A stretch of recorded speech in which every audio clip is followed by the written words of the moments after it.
vamos analisar algumas outras opções que o Excel nos fornece para a previsão de demanda. A primeira delas é o item de análise de dados do Excel. O Excel ele permite acrescentar outras características nele, que chamamos de suplementos. Suplementos são pequenos aplicativos que se encaixam ao Excel, nos auxiliando em várias outras tarefas que o Excel padrão não tem. Para adicionar a análise de dados aqui no Excel, a gente sempre vai vir em Arquivo, Opções, vemos em Suplementos, no botãozinho aqui embaixo Ir, e o Excel já nos fornece 4 suplementos possíveis. Tem um suplemento de ferramentas de análise com VBA, ferramentas para Euro e Solver. Vamos acrescentar a primeira, que é a ferramenta de análise.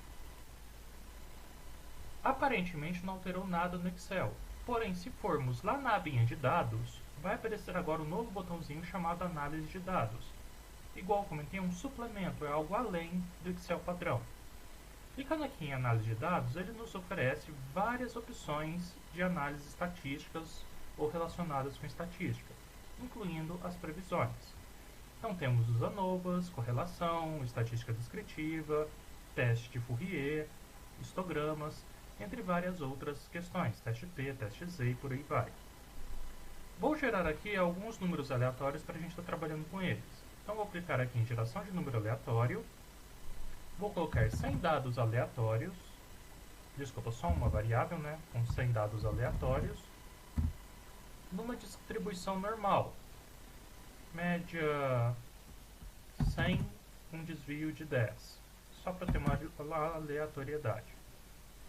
E vai sair aqui na nossa abinha A1. O Excel gera para a gente, então, 100 dados aleatórios com aquela distribuição que eu pedi. Se eu quiser analisar essa distribuição, eu poderia fazer o teste de normalidade, ou aqui também, análise de dados, eu já possuo esse teste.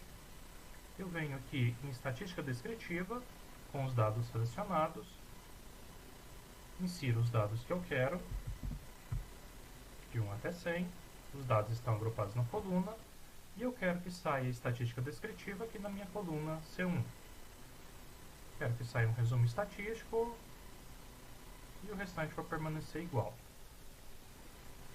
Com isso, então, ele já me fornece a média, 99,97, igual vocês se lembram, pedir média 100, mediana 100,1, moda 100,48, desvio padrão de 9,86, eu tinha pedido desvio de 10, e outros dados possíveis que já nos ofereceu aqui o próprio Excel.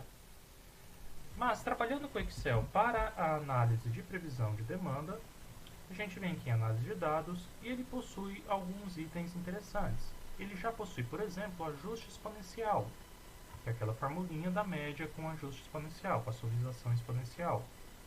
Dando OK aqui, ele me pede o intervalo de dados, de 1 até 100, e me pede o fator de amortecimento. Vou colocar 0,3, só para vocês verem.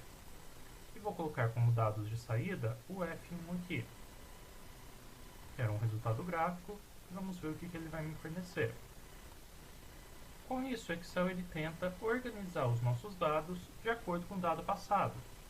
Então, o primeiro dado foi 96,48, por suavização, com 0,3 de alfa, o dado para o período 2 seria 96,42. Como deu 94,72, o próximo ele já reorganizou.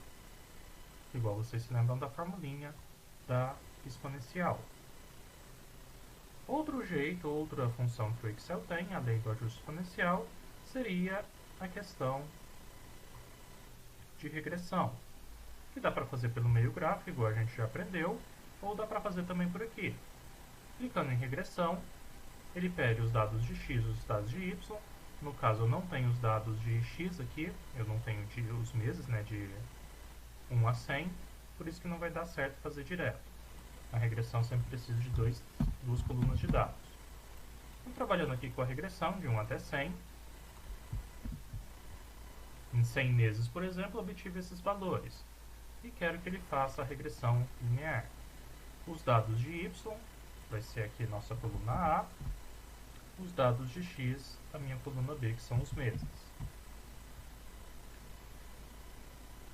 Quero que o intervalo de saída seja aqui na própria planilha, vou colocar aqui em H1, quero que me apresente os resíduos, por exemplo, só para vocês verem que os resíduos não são iguais.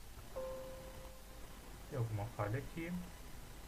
O intervalo do y deu errado. De saída, que vai ser o H1.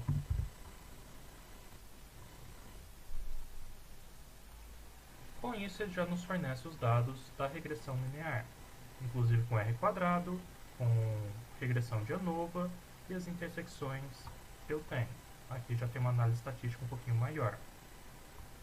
Outro item interessante que tem aqui em análise de dados é a respeito da média móvel. Trabalhando então com média móvel, ele pede os dados de entrada, que vai ser de A1 até A100, e ele me pede o intervalo de quantos em quantos períodos que eu vou fazer essa média. Vou colocar de 3 em 3. A saída eu vou colocar aqui na coluna G, a partir de G1. Os dois primeiros não tem como calcular, porque eu pedi uma média móvel de 3 períodos, mas a partir do terceiro já tenho. Somo os 3, 96, 94 e 104, e a média dos 3 deu 98. Então é uma forma mais simplificada, mais rápida de executar a média móvel utilizando a análise de dados do Excel. Existem outras funções aqui, mas vamos lidar apenas com essas.